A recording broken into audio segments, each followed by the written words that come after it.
ఆయన తలుచుకుంటే ఏంటండి, రాత్రే భక్తిపరుని చేసేస్తాడు ఆయన్ని.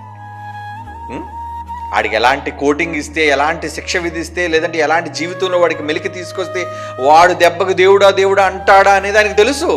దేవుడు భయపెట్టలేక ఈ సమాజాన్ని? చెప్పండి. దేవుడు తలుచుకుంటే ఎంతసేపు అండి ఈ మానవాళ్ళని భయపెట్టడానికి? భయపెట్టేయగలడు. కానీ భయంతో వచ్చే మార్పు కన్నా నీకు నువ్వుగా మారటం అనేది చాలా ఉత్తమం. ఆ భయంతో కూడిన మార్పు మంచిది కాదు సుమా. మన పిల్లలు మనం రాగానే టక్కన ఫోన్ పక్కన పెట్టేశారు అనుకోండి, ఎంత మంచోళ్ళు నా పిల్లలు అనుకోకు, నువ్వు వచ్చావు కాబట్టి భయంతో పక్కన పెట్టేశారు. అవునా?